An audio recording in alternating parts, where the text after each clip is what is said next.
Assalamualaikum warahmatullahi wabarakatuh, kelas 11 ya. Hari ini kita akan lanjut ke subbab berikutnya. Kemarin kita udah belajar fluida dinamis ya.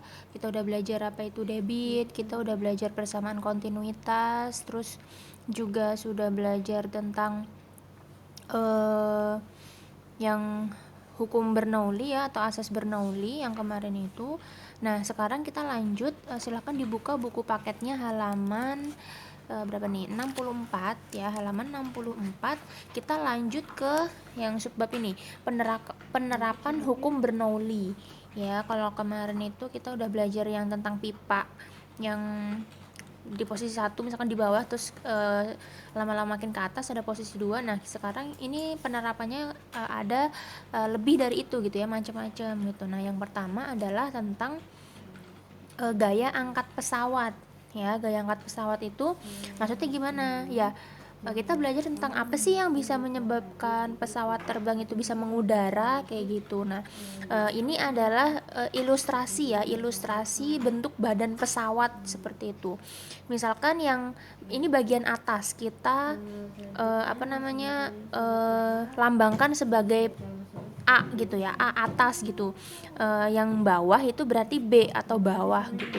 Yang atas itu ada pada pesawat ini gitu ya, pada sayap pesawat ini atau badan pesawat ini tuh ada kecepatan dan juga tekanan, di mana yang di bagian atas itu ada VA atau kecepatan di atas sayap pesawat, dan PA atau tekanan di atas sayap pesawat. Dan sementara di sini ya ada VB atau kecepatan di bawah sayap pesawat, dan ada PB atau tekanan di bawah sayap pesawat gitu ya.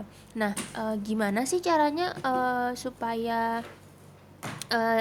pesawat itu bisa terbang, bisa mengudara? Apa yang terjadi? Yang terjadi adalah ya, tekanan yang mengangkat di bawah pesawat itu harus lebih besar. Makanya kita tuliskan di sini PB-nya itu ya, tekanan yang di bawah pesawat harus lebih besar daripada PA gitu. Atau boleh ditulis nggak? Berarti PA itu lebih kecil daripada PB, atau tekanan yang di atas itu lebih kecil daripada PB. Sementara kalau kecepatannya kebalikannya, justru kecepatan yang di atas ya, yang di atas sayap pesawat harus lebih besar daripada kecepatan yang di bawah. Berarti cara penulisannya di sini VA lebih besar daripada VB, atau kalau mau ditulis di sini boleh VB-nya berarti lebih kecil dari VA. Penulisannya 4 ini nggak masalah, mau yang mana saja karena artinya sama aja. Kalau PB lebih besar daripada PA, berarti ya PA lebih kecil daripada PB. Kalau VA lebih besar daripada VB, ya berarti VB lebih kecil dari VA, atau sama aja kayak yang ini gitu ya. Jadi itulah syarat ya. Ini sih biasanya sering keluar dalam bentuk teori. Syarat bagaimana suatu pesawat bisa mengudara, apa yang terjadi? Yaitu tadi, tekanan di bawah sayap pesawat atau PB harus lebih besar daripada tekanan di atas sayap pesawat ya, PB lebih besar daripada PA. Dan kecepatan udaranya yang ada di atas sayap pesawat harus lebih besar daripada yang ada di bawah pesawat. Jadi kebalikannya, kalau tekanan yang di bawah harus lebih besar, tapi kalau kecepatan yang di bawah itu harus lebih kecil, seperti itu. Nah, cara untuk persamaannya atau hitung-hitungannya gimana? Kayak gini, misalkan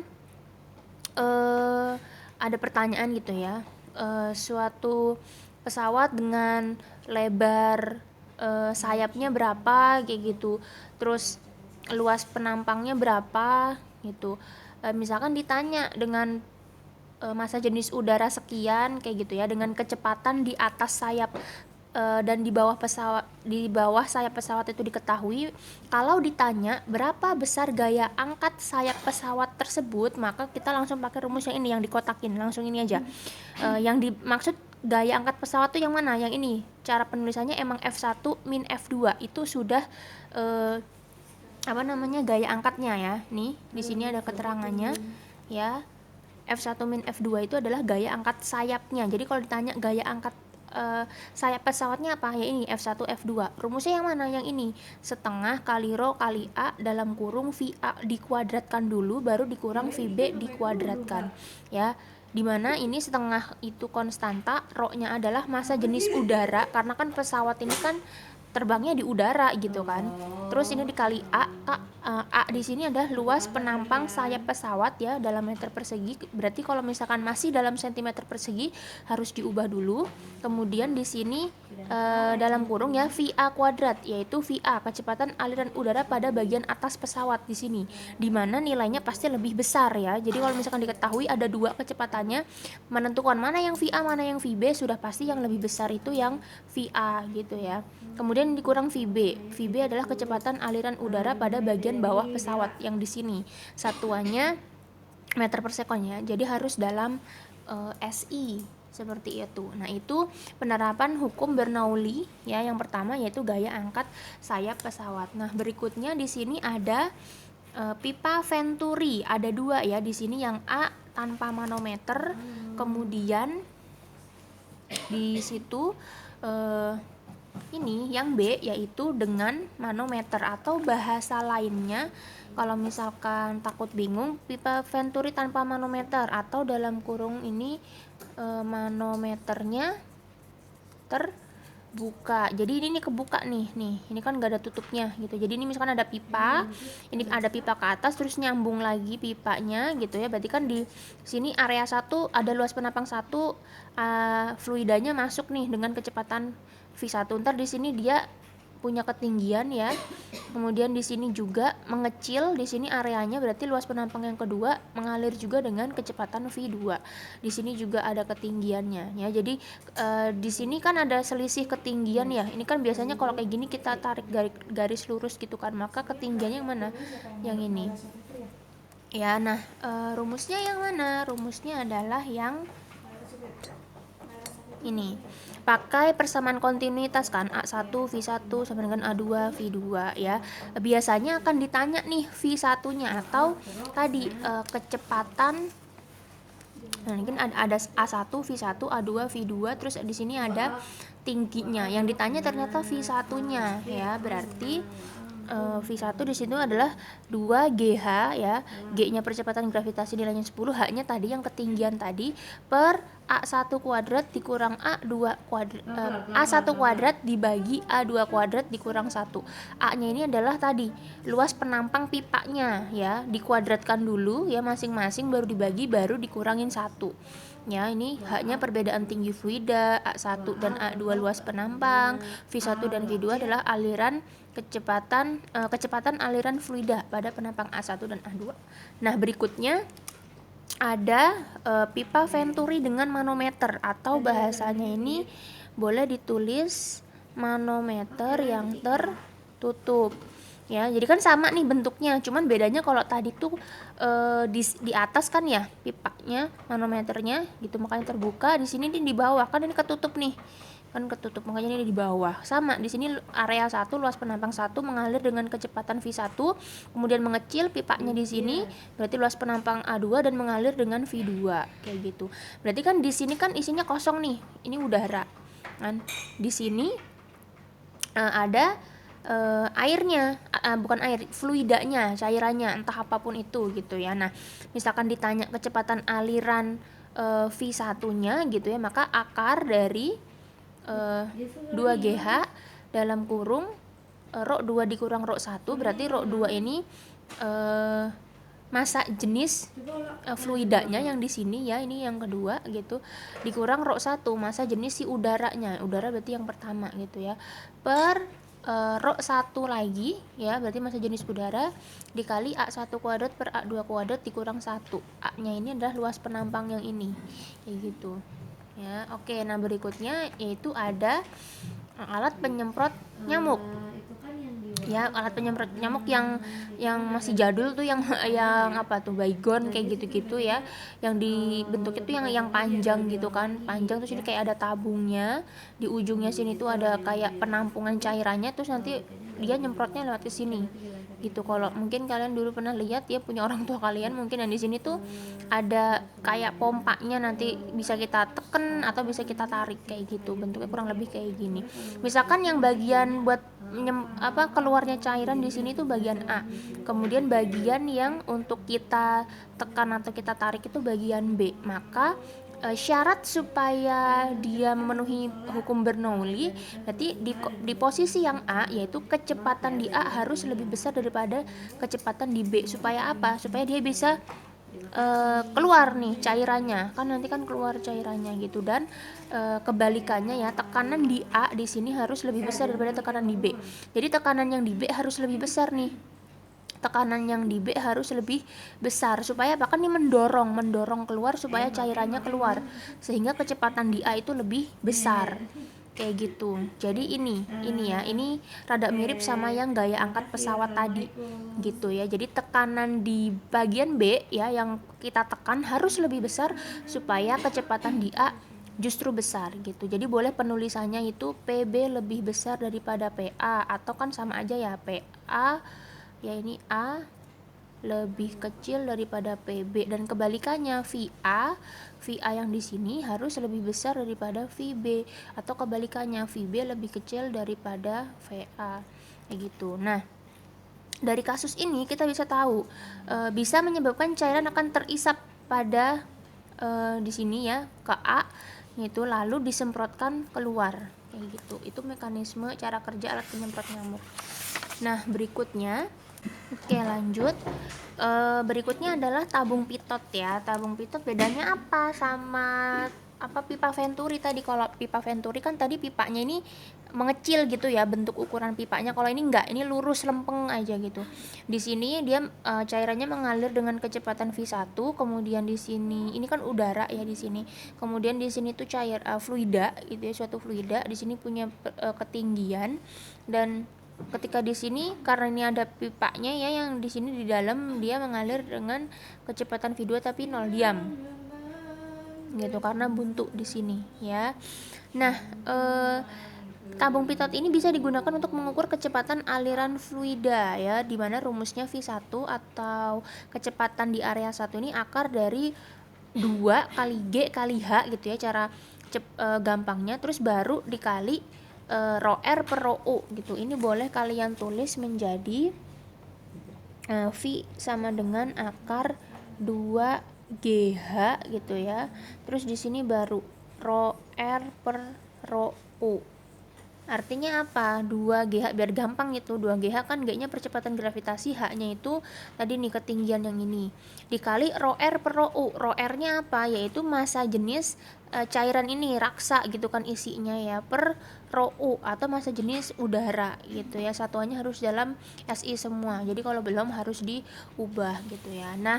Nah, yang terakhir ya, yang sering banget keluar di fluida dinamis itu adalah bejana yang dilubangi, atau bahasanya itu biasanya nyebutnya bejana berlubang, atau kita biasa juga sebutnya adalah teorema Torricelli ya, teorema Torricelli gitu ya. Jadi misalkan nih kita punya suatu bak penampungan gitu ya, misalkan ini punya ketinggian tertentu, terus ternyata di sini dilubangin. Misalkan kita ini deh bikin ember yang buat wudhu gitu, misalkan kan kita suka lubangin tuh ya. Misalkan ngelubanginnya nggak banget di bawah gitu, misalkan di tengah-tengah gitu kan. Berarti kan ini ada ketinggian total ya. Tadinya ini ada ketinggian total gitu. Terus di sini, terus misalkan kita lubangin di sini. Berarti di sini ada ketinggian yang udah dari atas ya, dari atas permukaan sampai ke lubang. Terus di sini juga ada dari lubang sampai permukaan bawah. Nah, pastikan kalau misalkan airnya, kalau wadah tersebut dilubangi, airnya pasti akan mengalir kan ya. Dia akan ngalir, akan memancar gitu ya ke sini. Ya, ini kan berarti ada jaraknya. Jarak dari dari ujung terakhir wadahnya sampai ke tempat jatuhnya air. Maka di sini kita sebut sebagai X. Nah, air mengalir, memancar dari lubang itu, dia pasti juga punya kecepatan kan, V gitu. Atau kalau misalkan sebenarnya sama aja sih. Yang akan kita cari biasanya ya yaitu kecepatan memancarnya air ini. Kalau enggak, yaitu jarak tempuhnya ini si X dari ujung wadah sampai ke tempat jatuhnya air. Biasanya itu yang dicari, yaitu kecepatan dan jarak, atau bisa juga waktu kayak gitu ya. Nah, ini tuh karena geraknya di bidang X gitu ya, ini tuh bisa berlaku GLB gitu. Nah, di sini kan diam gitu ya, di atas itu diam berarti nggak punya kecepatan awal gitu, makanya di sini berlaku pas dia keluar dari lubang tersebut airnya punya kecepatan 2. Rumusnya apa ini? V2 sama dengan akar dari 2 GH. Nah, mencari kecepatan aliran air keluar dari lubang itu apa rumusnya? Yaitu yang ini, silahkan ditandain ya, V2 sama dengan akar 2 GH gitu. Nah, di sini kan ada ketinggian total ya H1 gitu ya. Terus di sini ada H, di sini ada H2. Kalau Miss mendingan gampangnya gini aja. Misalkan ini ada wadah gitu ya. Misalkan ini tuh dasar, terus diisi air segini. Terus dilubangin nih di sini. Anggap aja ketinggian ini ya dari atas permukaan sampai bawah bejana atau wadah itu adalah H, atau boleh H total, misalkan ketinggian total. Terus kan dilubangin nih, dilubangin kan berarti kebelah lagi ketinggiannya dari atas sampai lubang, terus dari lubang sampai bawah. Kalau Miss supaya gampang itu dari atas sampai lubang Miss nandainya sebagai HA atau ketinggian atas gitu ya. Kalau dari lubang sampai bawah Miss tandainya HB atau ketinggian bawah gitu. Jadi HA HB. Berarti kita tahu bahwa ketinggian total itu adalah HA ditambah HB atau ketinggian HB, maaf. Atau ketinggian total adalah pertambahan penjumlahan dari ketinggian atas ditambah ketinggian yang bawah. Ini sih Miss cuman ngasih cara gampangnya, daripada ini kan pusing ya. H-nya mana, H1 H2 nanti takut ketuker. Jadi ini boleh diganti seperti ini supaya lebih mudah untuk mengingat ya. Nah, selain mencari V atau kecepatan jatuhnya air berapa, dicari juga nih X atau jarak pancaran dari lubang sampai ke tanah gitu misalkan.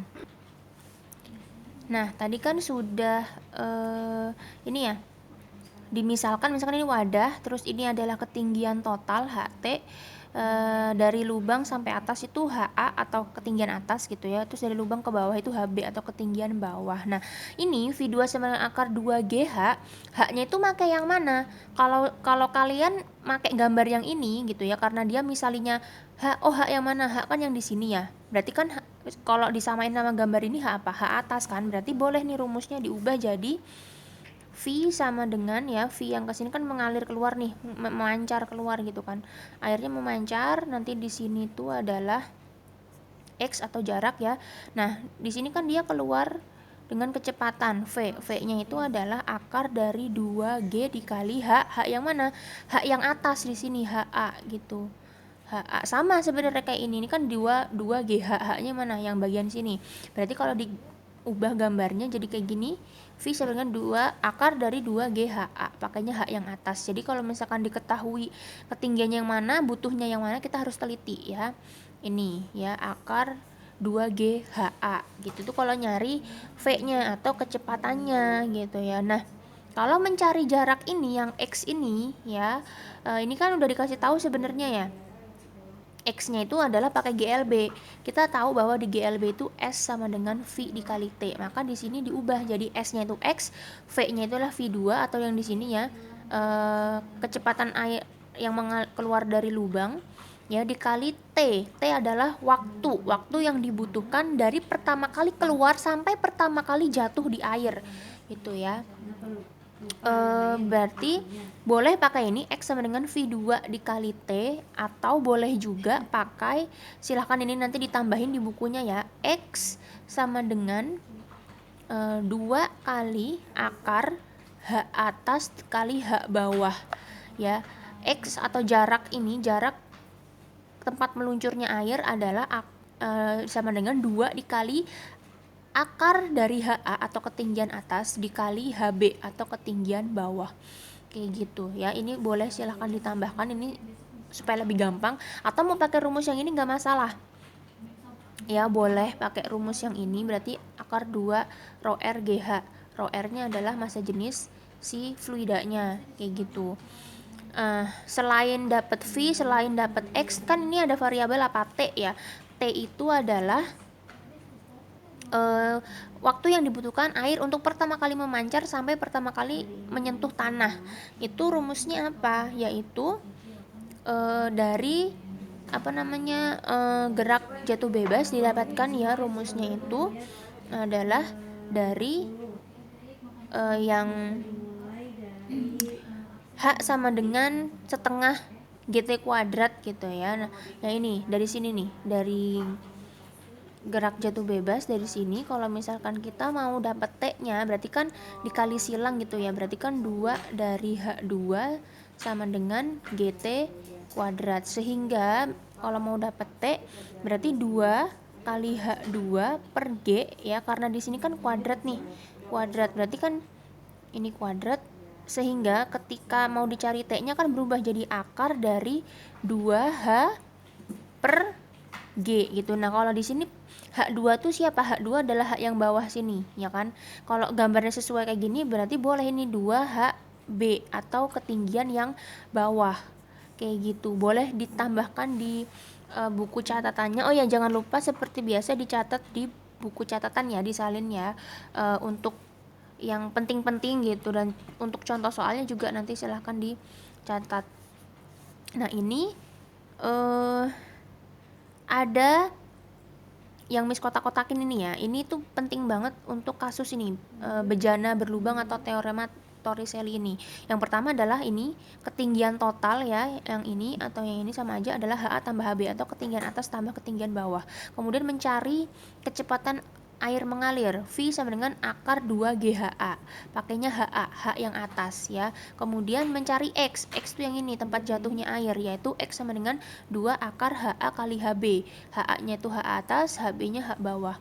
Kemudian mencari T atau waktu yang dibutuhkan pertama kali keluar sampai pertama kali menyentuh tanah adalah akar 2 kali HB per G, HB nya pakai H yang bawah. Jadi ingat ya, kalau mencari V pakainya HA, kalau mencari X dua-duanya dipakai HA sama HB, kalau mau mencari T HB-nya yang dipakai, kayak gitu. Nah, kurang lebihnya kayak gitu fluida dinamis ya. Berarti ini udah habis materinya. Berarti berikutnya tinggal contoh soal dulu yang kayak gini dan latihan-latihan soal aja, kayak gitu. Seperti biasa silakan disalin atau dilengkapi di buku paketnya ya.